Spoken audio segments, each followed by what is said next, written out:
नमस्कार विद्यार्थी मित्रांनो, मी कुंभार स्वाती. आजच्या या व्हिडिओमध्ये आपलं स्वागत आहे.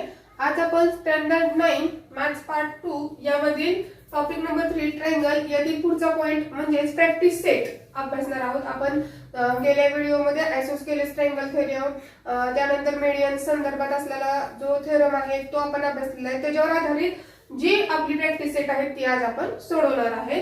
त्यामधलं पहिले एक्झाम्पल आपण पाहू. Find the values of x and y using information shown in figure. Find the measure of angle ABD and ACD. आपल्याला x आणि y चे व्हॅल्यू काढायचे, त्याचबरोबर अँगल ABD आणि ACD हा पूर्ण अँगल काय करायचा आहे, त्याची व्हॅल्यू काढायची आहे. आता कशी काढायची आपण पाहूया. आता आपल्याला पहिल्यांदा काय दिले फिगर मध्ये ते पाहायचंय. इन ट्रायंगल ABC हा पहिल्यांदा ट्रायंगल घ्यायचा आहे, कारण याच्यामध्ये x आहे. मग x ची व्हॅल्यू काढण्यासाठी इन ट्रायंगल ABC काय दिसते आपल्याला, AB कॉन्ग्रुएंट AC म्हणजे AB ला इक्वल आहे AC. AB is equal to AC हे गिवन आहे आपल्याला, म्हणजे दिलेलं आहे त्यांनी.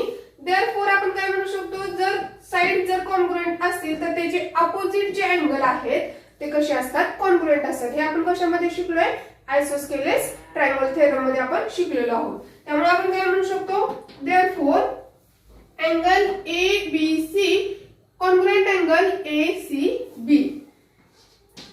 Angle ABC is equal to angle ACB. Reason काय येणार, isosceles triangle theorem. Triangle theorem short मध्ये लिहिलेलं आहे तुम्ही आयसोस्केलेस ट्रायंगल थेरम. म्हणजेच आपण त्याला काय म्हणतो, समद्विभुज त्रिकोणाचं प्रमेय असं म्हणतो. त्याच्यानुसार आपण हे लिहिलेलं आहे.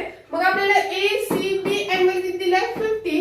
Therefore angle X means angle ABC हा किती असणार आहे, 50. Therefore but angle ACB is equal to 50. Therefore angle ABC which is equal to X which is equal to 50. हे आपण इथं लिहू शकतो. त्याच पद्धतीने आता आपल्याला अँगल Y देखील काढायला सोपं आहे. सगळ्यांच्या लक्षात आलं असेल, हा ट्रायंगल घ्यायचा आहे. या दोन साइड कॉन्ग्रुएंट आहेत. साइड कॉन्ग्रुएंट असतील तर त्याचे अपोजिट अँगल कॉन्ग्रुएंट असतात. मग हा 60 असेल तर हा किती असणार आहे, 60 असणार आहे. आपण लिहूया त्या पद्धतीने. In triangle BDC BD is equal to DC हे आपल्याला गिवन आहे. Therefore angle DBC is equal to angle DCB. इथं पण आयसोस्केलेस ट्रायंगल थेरम आपण म्हणू शकतो. But angle DBC is equal to 60 degree. Therefore, angle DCB, which is equal to y angle, which is equal to 60 degree. म्हणजे आपल्याला y angle ची पण value किती मिळालेली आहे, 60. त्यालाच आपण DCB अँगल असं आपण म्हणतो. आता हे दोन x आणि y चे व्हॅल्यू आपल्याला मिळालेले आहेत. आता आपल्याला कशाची काढायची, ABD आणि ACD. इथं मी हवं तर समजण्यासाठी लिहिते. हा 50 आहे, हा आपल्याला 60 मिळालेला आहे. मग आता आपल्याला अँगल ABD लगेच लक्षात येतोय, हा angle ABD. ABC plus CBD म्हणजे हा 50 अधिक 60 मिळून काय होतो, ABD तयार होतो. किती होते, 110. तसंच इकडचा पण 50 अधिक 60 मिळून किती होते, 110. आता हे लिहायचं कसं ते आपण बघूया. In figure now in figure काय म्हणूया आपण, angle ABD is equal to काय आहे, angle ABC. Angle ABC plus angle CBD. त्याला आपण अँगल ऍडिशन पोस्ट्युलेट असं आपण म्हणतो. ABC ची व्हॅल्यू किती आहे, 50 प्लस CBD किंवा DBC कसंही नाव वाचू शकता तुम्ही, 60 which is equal to 110. Therefore angle ABD आपल्याला किती मिळालेला आहे, 110. तिथे खाली लिहिते आहोत तर angle ABD is equal to 110 degree. तसंच आपण ACD लिहूया. Angle ACD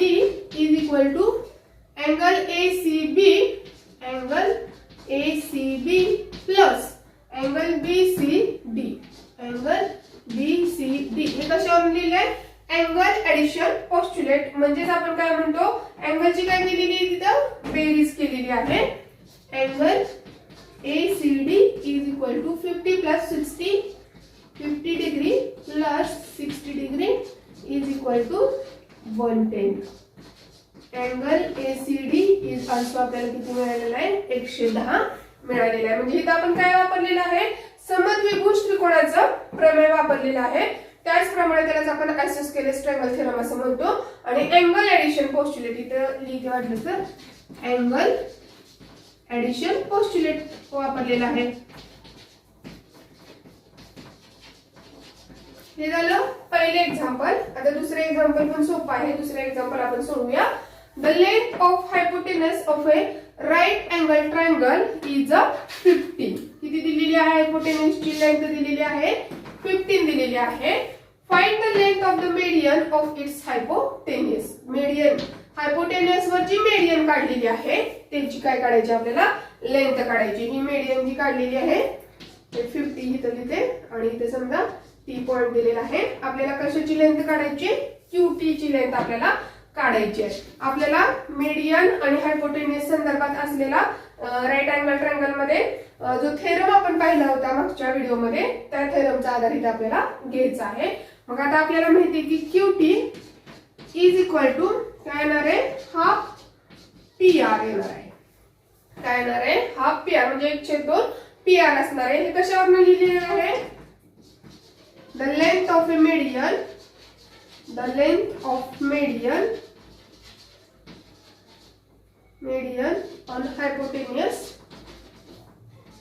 is half of that hypotenuse. Is half of that hypotenuse. हे हा जो थेरम आहे तो आपण अभ्यासलेला आहे, त्याच्यानुसार आपण हे लिहिलेलं आहे. Therefore इथं लिहा वाटलं तर QT is the median.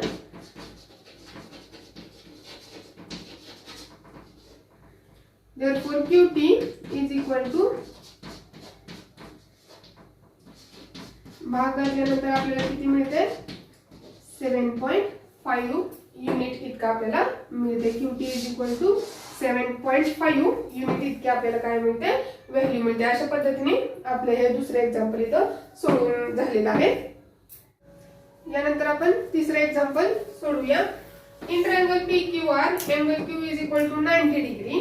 Angle Q हा 90 डिग्री आहे. PQ is equal to 12, QR is equal to 5 and QS is the median. QS ही median आहे. Find the QS. QS ची आपल्याला लेंथ काढायची आहे. QS ची लेंथ काढण्यासाठी दुसरे एक्झाम्पल ज्या पद्धतीने सोडवलं होतं त्याच पद्धतीने सोडवायचे, परंतु आपल्याला PR ची लेंथ माहित असणं गरजेचे. मग आपण काय करू शकतो इथं, बाय युजिंग पायथागोरस थेरम आपण काय करू शकतो, PR ची लेंथ पहिल्यांदा काढून घ्यायची. PR ची लेंथ मिळाली की QS ही PR च्या काय असते, निम्मी असते. हे आपण थेरम मध्ये अभ्यासलेलं आहे. इन फिगर काय दिसतं आपल्याला, by using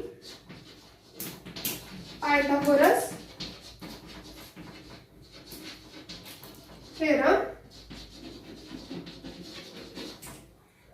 PQ square plus QR square is equal to PR square. PQ 12 square plus 5 square is equal to PR square. Therefore PR square is equal to हे पहिल्यांदा लिहिते 144, 12 चा स्क्वेअर, 5 चा स्क्वेअर 25.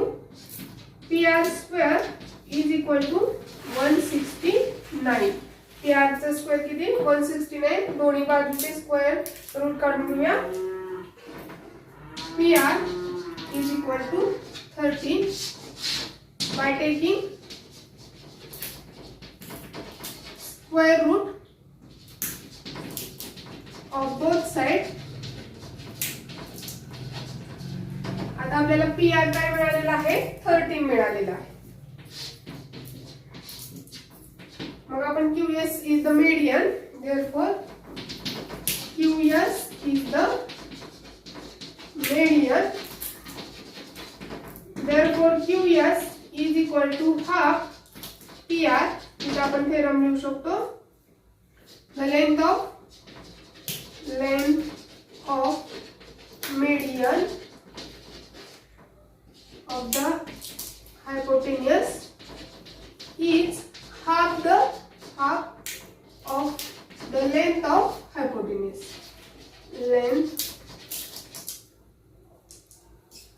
Length of hypotenuse. म्हणजे ह्या मेडियनची length ह्या हायपोटेन्यूसच्या काय असते, निम्मी असते. हे थेरम इथं लिहिलेलं आहे, मी डायग्राम करून कोणत्या थेरमनुसार हे लिहिलेलं आहे. Therefore QS is equal to half into 13. Therefore QS is equal to भाग घातल्यानंतर आपल्याला 6.5 आपल्याला दिलेलं नाहीये युनिट म्हणून इथं युनिट मध्ये लिहिलेली चालेल किंवा एकक.